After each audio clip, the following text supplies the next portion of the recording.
जीवन का बड़ा भाग इसी घर में गुजर गया, पर कभी आराम न नसीब हुआ।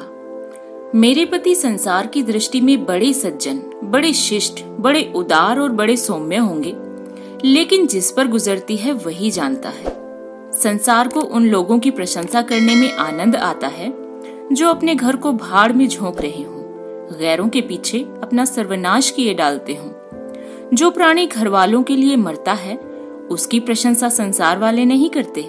वह तो उनकी दृष्टि में स्वार्थी है, कृपण है, संकीर्ण हृदय है, आचार भ्रष्ट है। इसी तरह जो लोग बाहर वालों के लिए मरते हैं उनकी प्रशंसा घर वाले क्यों करने लगे। अब इन्हीं को देखो, सारे दिन मुझे जिलाया करते हैं। मैं पर्दा तो नहीं करती, लेकिन सौदे सुलभ के लिए बाजार जाना मुझे बुरा मालूम होता है। और इनकी यह हाल है कि चीज मंगवाओ तो ऐसी दुकान से लाएंगे जहाँ कोई ग्राहक भूल कर भी न जाता हो। ऐसी दुकान पर न तो चीज अच्छी मिलती है, न तौल ठीक होती है और न दाम ही उचित होते हैं। यह दोष न होते तो वह दुकान बदनाम ही क्यों होती। पर इन्हें ऐसी ही गई बीती दुकानों से चीज लाने का मरस है। बार बार कह दिया, साहब किसी चलती हुई दुकान से सौदे लाया करो, वहाँ माल अधिक खपता है, इसलिए ताजा माल आता रहता है। पर इनकी तो टुटपूंजियों से बनती है और वे इन्हें उल्टे छुरे से मूंढते हैं। गेहूं लाएंगे तो सारे बाजार से खराब, घुना हुआ, चावल ऐसा मोटा कि बैल भी ना पूछे, दाल में कराई और कंकड़ भरे हुए, मनो लकड़ी जला डालो क्या मजाल की गले। घी लाएंगे तो आधा आध तेल या 16 आने कोकजम, और दरअसल घी से एक छटाक कम। तेल लाएंगे तो मिलावट, बालों में डालो तो चिमट जाएं, पर दाम दे आएंगे शुद्ध आंवले के तेल का। किसी चलती हुई नामी दुकान पर जाते तो इन्हें जैसे डर लगता है। शायद ऊंची दुकान और फीके पकवान के कायल हैं। मेरा अनुभव तो यह है कि नीची दुकान पर ही सड़े पकवान मिलते हैं। एक दिन की बात हो तो बर्दाश्त कर ली जाए, रोज रोज का टंटा नहीं सहा जाता। मैं पूछती हूँ, आखिर आप टूटपूंजियों की दुकान पर जाते ही क्यों हैं? क्या उनके पालन पोषण का ठीका तुम्ही ने ले लिया है? आप फरमाते हैं, मुझे देखकर सबके सब बुलाने लगते हैं। वाह, क्या कहना है, कितनी दूर की बात कही है। जरा उन्हें बुला लिया और खुशामद के 2 शब्द सुना दिए, थोड़ी सी स्तुति कर दी, बस आपका मिजाज आसमान पर जा पहुंचा। फिर इन्हें सुधी नहीं रहती कि यह कूड़ा करकट बांध रहा है या क्या। अरे पूछती हूँ, उस रास्ते से जाते ही क्यों हो? क्यों किसी दूसरे रास्ते से नहीं जाते? ऐसे उठाई गिरों को मुंह ही क्यों लगाते हो? इसका कोई जवाब नहीं। एक चुप 100 बाधाओं को हराती है। एक बार एक गहना बनवाने को दिया। मैं तो महाशय को जानती थी, इनसे कुछ पूछना व्यर्थ समझा। अपने पहचान के एक सुनार को बुला रही थी, संयोग से आप भी विराजमान थे। बोले, यह संप्रदाय विश्वास के योग्य नहीं, धोखा खाओगी। मैं एक सुनार को जानता हूँ, मेरे साथ का पड़ा हुआ है, बरसों साथ साथ खेले हैं, वह मेरे साथ चालबाजी नहीं कर सकता। मैंने भी समझा, जब इनका मित्र है और वह भी बचपन का, तो कहाँ तक दोस्ती का हक ना निभाएगा। सोने का एक आभूषण और 100 रुपए इनके हवाले किए। इस भले मानस ने वह आभूषण और रुपए न जाने किस बेईमान को दिए कि बरसों के झंझट के बाद जब चीज बनकर आई तो 8 आने तांबा और इतनी भद्दी कि देखकर घिन लगती थी। बरसों की अभिलाषा धूल में मिल गई, रो पीट कर बैठ रही। ऐसे ऐसे वफादार तो इनके मित्र हैं जिन्हें मित्र की गर्दन पर छुरी फेरने में भी संकोच नहीं। इनकी दोस्ती भी उन्हीं लोगों से है जो जमाने भर के जट्टू, गिरहकट, लंगोटी में फाग खेलने वाले फाके मस्त हैं, जिनका उद्यम ही इन जैसे आंखों के अंधों से दोस्ती गांठना है। नित्य ही एक न एक महाशय उधार मांगने के लिए सिर पर सवार रहते हैं और बिना लिए गला नहीं छोड़ते, मगर ऐसा कभी न हुआ कि किसी ने रुपए चुकाए हों। आदमी एक बार खोकर सीखता है, 2 बार खोकर सीखता है, किंतु यह भले मानस 1000 बार खोकर भी नहीं सीखते। जब कहती हूँ रुपए तो दे आए, अब मांग क्यों नहीं लाते? क्या मर गए तुम्हारे वह दोस्त? तो बस बगले झांक कर रह जाते हैं। आपसे मित्रों को सूखा जवाब नहीं दिया जाता। खैर, सूखा जवाब न दो, मैं भी नहीं कहती कि दोस्तों से बेमुरवती करो, मगर चिकनी चुपड़ी बातें तो बना सकते हो, बहाने तो कर सकते हो। किसी मित्र ने रुपए मांगे और आपके सिर पर बोझ पड़ा, बेचारे कैसे इनकार करें? आखिर लोग जान जाएंगे कि नहीं कि यह महाशय भी हुक्कल ही हैं। इनकी हवस यह है कि दुनिया इन्हें संपन्न समझती रहे, चाहे मेरे गहने ही क्यों न गिरव रखने पड़े। सच कहती हूँ, कभी कभी तो एक एक पैसे की तंगी हो जाती है और इन भले आदमी को रुपए जैसे घर में काटते हैं। जब तक रुपए के वारे न्यारे न कर लें इन्हें चैन नहीं। इनके करतूत कहाँ तक गाऊं, मेरी तो नाक में दम आ गया। एक न एक मेहमान रोज यमराज की भांति सिर पर सवार रहते हैं। न जाने कहाँ के बेफिक्रे इनके मित्र हैं। कोई कहीं से आकर मरता है, कोई कहीं से। अब घर क्या है, अपाहिजों का अड्डा है। जरा सा तो घर, मुश्किल से 2 पलंग, ओढ़ना बिछोना भी फालतू नहीं। मगर आप हैं कि मित्रों को निमंत्रण देने को तैयार। आप तो अतिथि के साथ लेटेंगे, इसलिए इन्हें चारपाई भी चाहिए, ओढ़ना बिछोना भी चाहिए, नहीं तो घर का पर्दा खुल जाए। जाता है मेरे बच्चों के सिर। गर्मियों में तो खैर कोई मुजायका नहीं, लेकिन जाड़ों में तो ईश्वर ही याद आते हैं। गर्मियों में भी खुली छत पर तो मेहमानों का अधिकार हो जाता है। अब मैं बच्चों को लिए पिंजड़े में पड़ी फड़फड़ाया करूं। इन्हें इतनी समझ भी नहीं कि जब घर की यह दशा है तो क्यों ऐसे मेहमानों को बुलाएं, जिनके पास कपड़े लत्ते तक नहीं। ईश्वर की दया से इनके सभी मित्र इसी श्रेणी के हैं। एक भी ऐसा माई का लाल नहीं जो समय पड़ने पर धेले से भी इनकी मदद कर सके। 2-1 बार महाशय को इसका अनुभव, अत्यंत कटु अनुभव हो चुका है, मगर इस जड़ भरत ने जैसे आंखें न खोलने की कसम खा ली है। ऐसे ही दरिद्र भट्टाचार्यों से इनकी पटती है। शहर में इतने लक्ष्मी के पुत्र हैं, पर आपका किसी से परिचय नहीं। उनके पास जाते इनकी आत्मा दुखती है। दोस्ती गांठेंगे ऐसों से जिनके घर में खाने का ठिकाना नहीं। एक बार हमारा कहार छोड़कर चला गया और कई दिन तक कोई दूसरा कहार न मिला।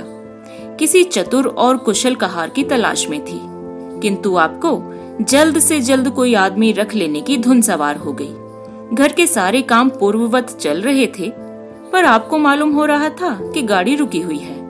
मेरा झूठे बर्तन मांजना और अपना साग भाजी के लिए बाजार जाना इनके लिए असहाय हो उठा। एक दिन जाने कहां से एक बांगड़ू को पकड़ लाए। उसकी सूरत कहे देती थी कि कोई जांगलू है, मगर आपने उसका ऐसा बखान किया कि क्या कहूँ। बड़ा होशियार है, बड़ा आज्ञाकारी, परले सिरे का मेहनती, गजब का सलीकेदार और बहुत ईमानदार। खैर, मैंने उसे रख लिया। मैं बार बार क्यों इनकी बातों में आ जाती हूँ, इसका मुझे स्वयं आश्चर्य है। यह आदमी केवल रूप से आदमी था, आदमियत के और कोई लक्षण उसमें न थे। किसी काम की तमीज नहीं। बेईमान न था, पर गधा अव्वल दर्जे का। बेईमान होता तो कम से कम इतनी तस्कीन तो होती कि खुद खा जाता है। अभागा दुकानदारों के हाथों लुट जाता था। 10 तक की गिनती भी उसे न आती थी। 1 रुपया देकर बाजार भेजूं तो संध्या तक हिसाब न समझा सके। क्रोध पी पी कर रह जाती थी। रक्त खोलने लगता था कि दुष्ट के कान उखाड़ लूं, मगर इन महाशय को उसे कभी कुछ कहते नहीं देखा। डांटना तो दूर की बात है। आप नहा धोकर धोती छांट रहे हैं और वह दूर बैठा तमाशा देख रहा है। मैं तो बच्चा का खून पी जाती, लेकिन इन्हें जरा भी गम नहीं। जब मेरे डांटने पर धोती छांटने जाता भी तो आप उसे समीप न आने देते। बस उसके दोषों को गुण बनाकर दिखाया करते थे, और इस प्रयास में सफल न होते तो दोषों पर पर्दा डाल देते थे। मूर्ख को झाड़ू लगाने की भी तमीज न थी। मर्दाना कमरा ही तो सारे घर में ढंग का एक कमरा है। उसमें झाड़ू लगाता तो इधर की चीज उधर, ऊपर की नीचे, मानो कमरे में भूकंप आ गया हो। और गर्द का यह हाल कि सांस लेना कठिन। पर आप शांति पूर्वक कमरे में बैठे हैं जैसे कोई बात ही नहीं। एक दिन मैंने उसे खूब डांटा। कल से ठीक ठीक झाड़ू ना लगाई तो कान पकड़कर निकाल दूंगी। सवेरे सोकर उठी तो देखती हूँ कि कमरे में झाड़ू लगी हुई है और हर एक चीज करीने से रखी हुई है। गर्द गुब्बार का नाम नहीं। मैं चकित होकर देखने लगी तो आप हंसकर बोले, देखती क्या हो, आज घूरे ने बड़े सवेरे उठकर झाड़ू लगाई है। मैंने समझा दिया था, तुम ढंग तो बताती नहीं, उल्टे डांटने लगती हो। मैंने समझा, खैर दुष्ट ने कम से कम एक काम तो सलीके से किया। अब रोज कमरा साफ सुथरा मिलता, घूरे मेरी दृष्टि में विश्वासी बनने लगा। संयोग की बात, एक दिन मैं जरा मामूल से सवेरे उठ बैठी और कमरे में आई तो क्या देखती हूँ कि घूरे द्वार पर खड़ा है और आप तन मन से कमरे में झाड़ू लगा रहे हैं। मेरी आंखों में खून उतर आया। उनके हाथ से झाड़ू छीनकर घूरे के सिर पर जमा दी। हरामखोर को उसी दम निकाल बाहर किया। आप फरमाने लगे, उसका महीना तो चुका दो। वाहरी समझ, एक तो काम न करे, उस पर आंखें दिखाए और उस पर पूरी मजूरी भी चुका दूं। मैंने एक कौड़ी भी ना दी। एक कुर्ता दिया था, वो भी छीन लिया। इस पर जड़ भरत महाशय मुझसे कई दिन रूठे रहे। घर छोड़कर भागे जाते थे। बड़ी मुश्किल से रोका। ऐसे ऐसे भोंदू भी संसार में पड़े हुए हैं। मैं न होती तो शायद अब तक इन्हें किसी ने बाजार में बेच दिया होता। एक दिन मेहतर ने उतारे कपड़ों का सवाल किया। इस बेकारी के जमाने में फालतू कपड़े तो शायद पुलिस वालों या रईसों के घर में ही हों। मेरे घर में तो जरूरी कपड़े भी काफी नहीं। आपका वस्त्रालय एक बक्ची में आ जाएगा, जो डाक के पार्सल से कहीं भेजा जा सकता है। फिर इस साल जाड़ों के कपड़े बनवाने की नौबत न आई। पैसे नजर ही ना आते थे, कपड़े कहाँ से बने। मैंने मेहतर को साफ जवाब दे दिया। कड़ाके का जाड़ा पड़ रहा था, इसका अनुभव मुझे कम न था। गरीबों पर क्या बीत रही है इसका भी मुझे ज्ञान था, लेकिन मेरे या आपके पास खेद के सिवा इसका और क्या इलाज है। जब तक समाज का यह संगठन रहेगा, ऐसी शिकायतें पैदा होती रहेंगी। जब एक एक अमीर और रईस के पास एक एक मालगाड़ी कपड़ों से भरी हुई है, तब फिर निर्धनों को क्यों न नग्नता का कष्ट उठाना पड़े। खैर, मैंने तो मेहतर को जवाब दे दिया। आपने क्या किया कि अपना कोट उतारकर उसकी भेंट कर दिया। मेरी देह में आग लग गई। इतनी दानशील नहीं हूँ कि दूसरों को खिलाकर आप सो रहूं। देवता के पास यही एक कोट था। आपको इसकी जरा भी चिंता न हुई कि क्या पहनेंगे। यश के लोभ ने जैसे बुद्धि ही हर ली। मेहतर ने सलाम किया, दुआएं दी और अपनी राह ली। आप कई दिन सर्दी से ठिठुरते रहे। प्रातःकाल घूमने जाया करते थे, वह बंद हो गया। ईश्वर ने उन्हें हृदय भी एक विचित्र प्रकार का दिया है।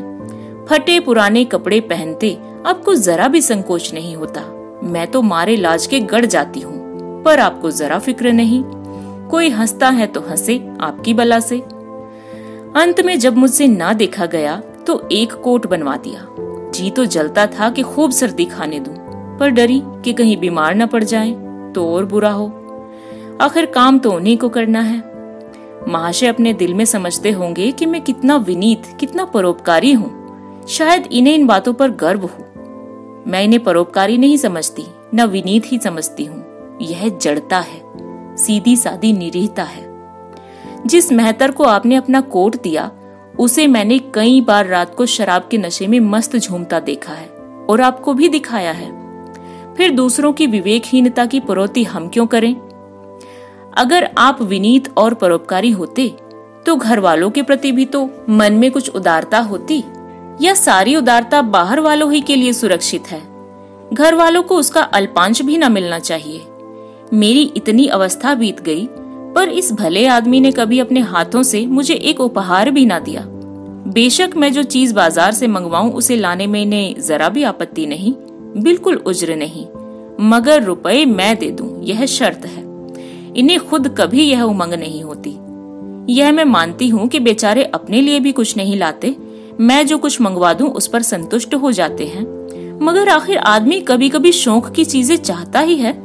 अन्य पुरुषों को देखती हूँ, स्त्री के लिए तरह तरह के गहने, भांति भांति के कपड़े, शौक सिंगार की वस्तुएं लाते रहते हैं। यहाँ इस व्यवहार का निषेध है। बच्चों के लिए भी मिठाइयाँ, खिलौने, बाजे शायद जीवन में एक बार भी न लाए हों। शपथ भी खाली है, इसलिए मैं तो इन्हें कृपण कहूंगी, अरसिक कहूंगी, हृदय शून्य कहूंगी, उदार नहीं कह सकती। दूसरों के साथ इनका जो सेवा भाव है, उसका कारण है इनका यश लोभ और व्यवहारिक अज्ञानता। आपके विनय का यह हाल है कि जिस दफ्तर में आप नौकर हैं, उसके किसी अधिकारी से आपका मेल जोल नहीं। अफसरों को सलाम करना तो आपकी नीति के विरुद्ध है। नजर या डाली तो दूर की बात है, और तो और कभी किसी अफसर के घर भी नहीं जाते। इसका खामियाजा आप न उठाएं तो कौन उठाए। औरों को रियायती छुट्टियां मिलती हैं, आपका वेतन कटता है। औरों की तरक्कियां होती हैं, आपको कोई पूछता भी नहीं। हाजिरी में 5 मिनट की भी देर हो जाए तो जवाब पूछा जाता है। बेचारे जी तोड़ काम करते हैं, कोई बड़ा कठिन काम आ जाता है तो इन्हीं के सिर मढ़ा जाता है। इन्हें जरा भी आपत्ति नहीं। दफ्तर में इन्हें घिस्सू पिस्सू आदि उपाधियां मिली हुई है, मगर पड़ाव कितना ही बड़ा मारे, इनके भाग्य में वही सूखी घास लिखी है। यह विनय नहीं है, स्वाधीन मनोवृत्ति भी नहीं है। मैं तो इसे समय चातुरी का अभाव कहती हूँ, व्यावहारिक ज्ञान की क्षति कहती हूँ। आखिर कोई अफसर आपसे क्यों प्रसन्न हो? इसलिए कि आप बड़े मेहनती हैं। दुनिया का काम मुरव्वत और रवादारी से चलता है। अगर हम किसी से खींचे रहें तो कोई कारण नहीं है कि वह भी हमसे न खींचा रहे। फिर जब मन में क्षोभ होता है तो वह दफ्तरी व्यवहारों में भी प्रकट हो जाता है। जो मातहत अफसर प्रसन्न रखने की चेष्टा करता है, जिसकी जात से अफसर का कोई व्यक्तिगत उपकार होता है, जिस पर वह विश्वास कर सकता है, उसका लिहाज वह स्वतः ही करता है। ऐसे सिरागियों से क्यों किसी को सहानुभूति होने लगी? अफसर भी तो मनुष्य ही है। उसके हृदय में जो सम्मान और विशिष्टता की कामना है वह कहाँ पूरी हो? जब अधीनस्थ कर्मचारी ही उससे फिरंट रहें तो क्या उसके अफसर उसे सलाम करने आएंगे? आपने जहाँ नौकरी की वहां से निकाले गए।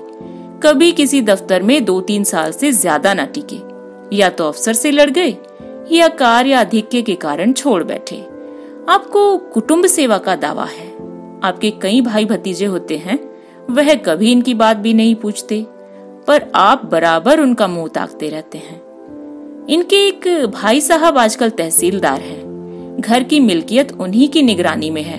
वह ठाठ से रहते हैं, मोटर रख ली है, कई नौकर चाकर हैं, मगर यहाँ भूले से भी पत्र नहीं लिखते। एक बार हमें रुपए की बड़ी तंगी हुई। मैंने कहा, अपने भ्राता जी से क्यों नहीं मांग लेते? कहने लगे, उन्हें क्यों चिंता में डालूं, उन्हें भी तो अपना खर्च है, कौन सी ऐसी बचत हो जाती होगी। जब मैंने बहुत मजबूर किया तो आपने पत्र लिखा। मालूम नहीं पत्र में क्या लिखा। पत्र लिखा या मुझे चकमा दे गए। रुपए ना आने थे, ना आए। कई दिनों के बाद मैंने पूछा, कुछ जवाब आया श्रीमान के भाई साहब के दरबार से? आपने रुष्ट होकर कहा, अभी केवल 1 सप्ताह तो खत पहुंचे हुआ है, अभी क्या जवाब आ सकता है। 1 सप्ताह और गुजरा, मगर जवाब नदारद। अब आपका यह हाल है कि मुझे कुछ बातचीत करने का अवसर ही नहीं देते। इतनी प्रसन्न चित्त नजर आते हैं कि क्या कहूँ। बाहर से आते हैं तो खुश खुश, कोई न कोई शिगुफा लिए हुए। मेरी खुशामद भी बहुत हो रही है, मेरी मैके वालों की प्रशंसा भी हो रही है, मेरे गृह प्रबंधन का बखान भी असाधारण रीति से किया जा रहा है। मैं इस महाशय की चाल समझ रही थी। यह सारी दिलजोई केवल इसलिए थी कि श्रीमान के भाई साहब के विषय में कुछ न पूछ बैठूं।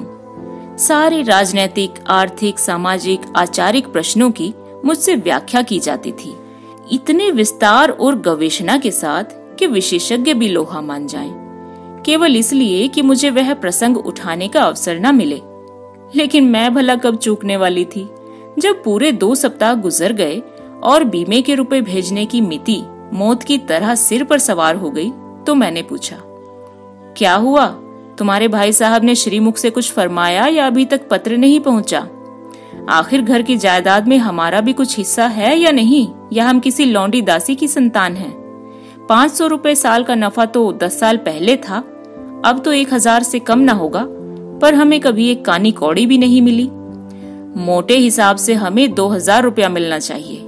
2000 ना हो, 1000 हो, 500 ही हो, 250 ही हो, कुछ तो हो, तो बीमा के प्रीमियम भर के हों। तहसीलदार साहब की आमदनी हमारी आमदनी की चौगुनी है, रिश्वत भी लेते हैं, तो फिर हमारे रुपए क्यों नहीं देते?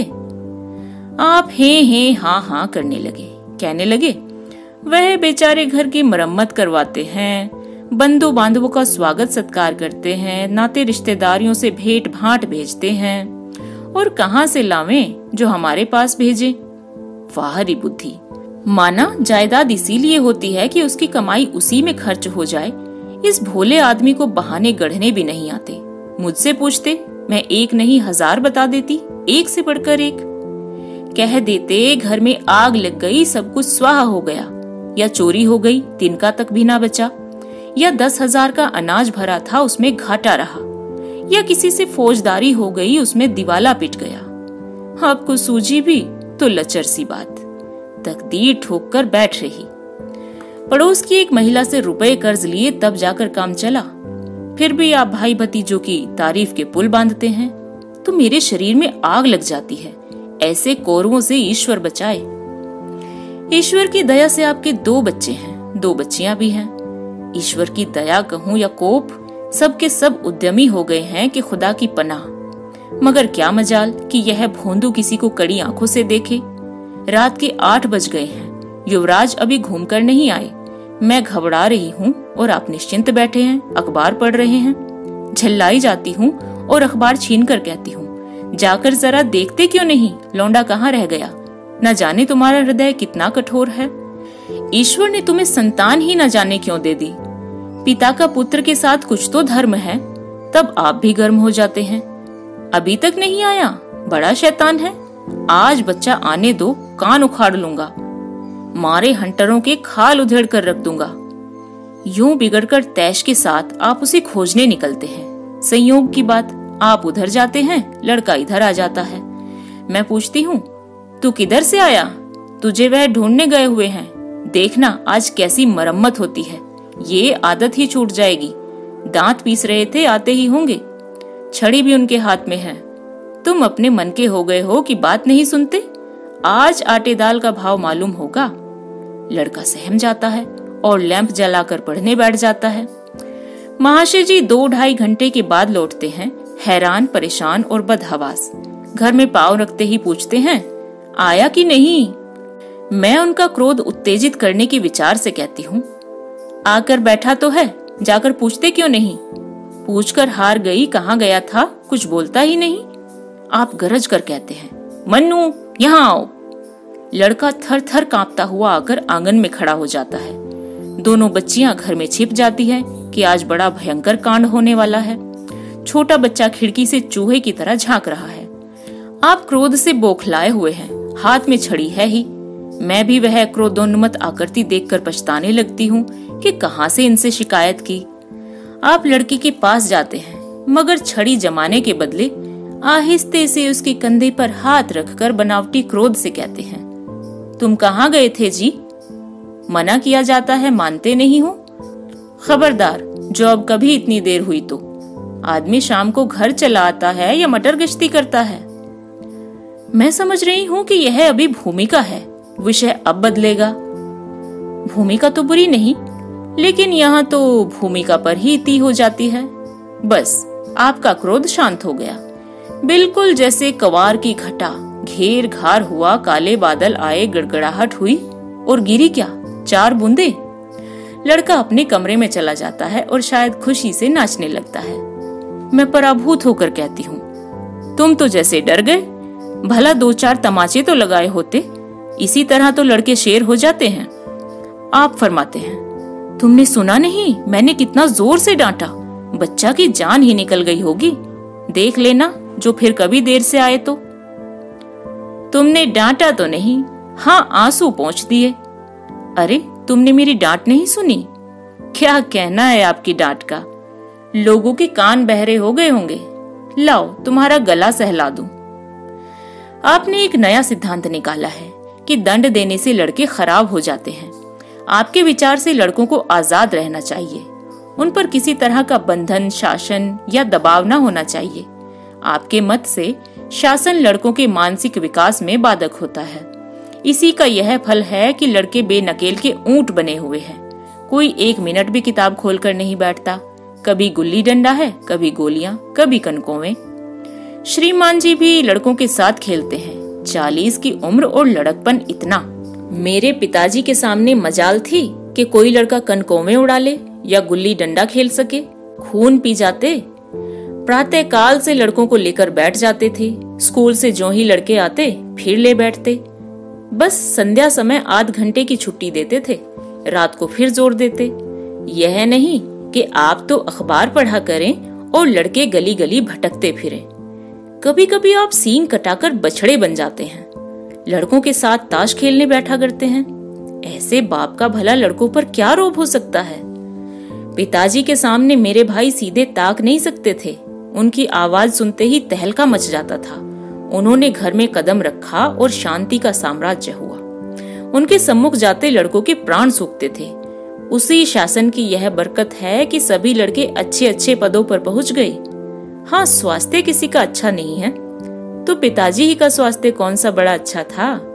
बेचारे हमेशा किसी न किसी औषधि का सेवन करते रहते थे। और क्या कहूँ, एक दिन तो हद ही हो गई। श्रीमान जी लड़कों को कनकोमा उड़ाने की शिक्षा दे रहे थे। यों घुमाओ, यों गाता दो, यों खींचो, यों ढील दो। ऐसे तन मन से सिखा रहे थे मानो गुरु मंत्र दे रहे हों। उस दिन मैंने इनकी ऐसी खबर ली कि याद करते होंगे। तुम कौन होते हो मेरे बच्चों को बिगाड़ने वाले? तुम्हें घर से कोई मतलब नहीं है ना हो, लेकिन आप मेरे बच्चों को खराब ना कीजिए, बुरी बुरी आदतें ना सिखाइए। आप उन्हें सुधार नहीं सकते तो कम से कम बिगाड़िए मत। लगे बगले झांकने। मैं चाहती हूँ एक बार ये भी गर्म पड़े तो अपना चंडी रूप दिखाऊं, पर यह इतनी जल्दी दब जाते हैं कि मैं हार जाती हूँ। पिताजी किसी लड़के को मेले तमाशे न ले जाते थे। लड़का सिर पटक कर मर जाए मगर जरा भी न पसीजते थे। और इन महात्मा जी का ये हाल है कि एक एक से पूछकर मेले ले जाते हैं। चलो चलो, वहाँ बड़ी बहार है, खूब आतिशबाजियां छूटेंगी, गुब्बारे उड़ेंगे, विलायती चरखियां भी हैं, उन पर मजे से बैठना। और तो और आप लड़कों को हॉकी खेलने से भी नहीं रोकते। यह अंग्रेजी खेल भी कितने जानलेवा होते हैं। क्रिकेट, फुटबॉल, हॉकी, एक से एक घातक। गेंद लग जाए तो जान ही लेकर छोड़े। पर आपको इन सभी खेलों से प्रेम है। कोई लड़का मैच में जीतकर आ जाता है तो ऐसे फूल उठते हैं मानो किला जीत कर आया हो। आपको इसकी जरा भी परवाह नहीं कि चोट चपेट आ गई तो क्या होगा, हाथ पांव टूट गए तो बेचारों की जिंदगी कैसे पार लगेगी। पिछले साल कन्या का विवाह था। आपको जिद थी कि दहेज के नाम कानी कौड़ी भी न देंगे, चाहे कन्या आजीवन कुंवारी बैठी रहे। यहाँ भी आपका आदर्शवाद आ कूदा। समाज के नेताओं का छल प्रपंच आए दिन देखते रहते हैं, फिर भी उनकी आंखें नहीं खुलती। जब तक समाज की यह व्यवस्था कायम है और युवती कन्या का अविवाहित रहना निंदास्पद है, तब तक यह प्रथा मिटने की नहीं। 2-4 ऐसे लोग भले ही निकल आएं जो दहेज के लिए हाथ ना फैलाएं, लेकिन इनका परिस्थिति पर कोई असर नहीं पड़ता। और कुप्रथा ज्यों की त्यों बनी हुई है। पैसों की तो कमी नहीं, दहेज की बुराइयों पर लेक्चर दे सकते हैं, लेकिन मिलते हुए दहेज को छोड़ देने वाला मैंने आज तक नहीं देखा।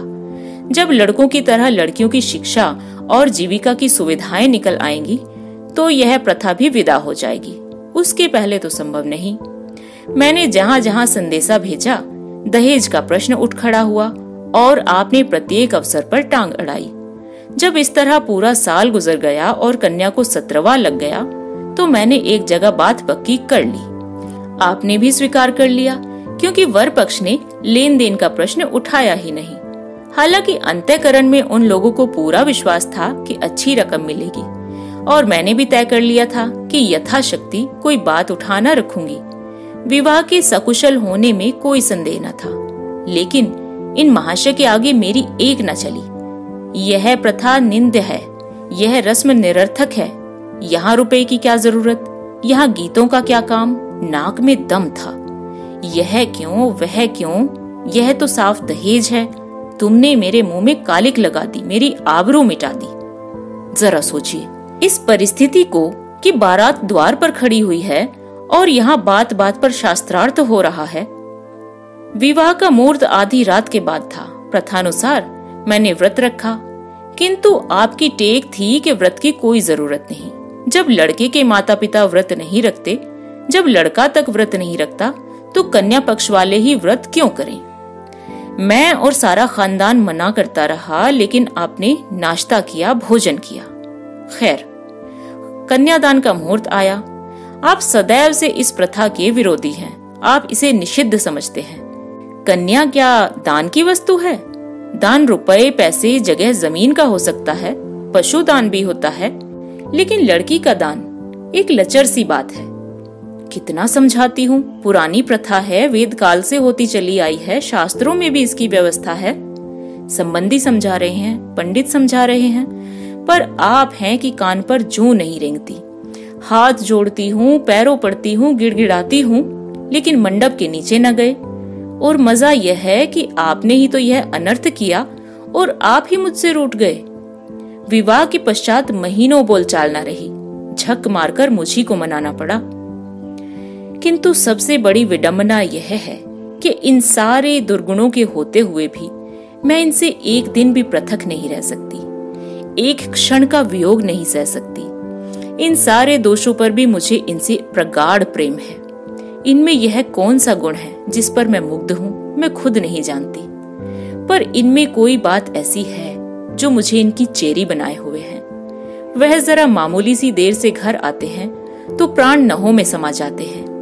आज यदि विधाता इनके बदले मुझे कोई विद्या और बुद्धि का पुतला, रूप और धन का देवता भी दे, तो मैं उसकी ओर आंखें उठाकर न देखूं। यह धर्म की बेड़ी नहीं है, कदापि नहीं, प्रथागत पतिव्रत भी नहीं, बल्कि हम दोनों की प्रकृति में कुछ ऐसी क्षमताएं, कुछ व्यवथाएं उत्पन्न हो गई हैं, मानो किसी मशीन के कल पुर्जे घिस घिसाकर फिट हो गए हों और एक पुर्जे की जगह दूसरा काम न दे सके, चाहे वह पहले से कितना ही सुडौल, नया और सुदृढ़ क्यों न हो।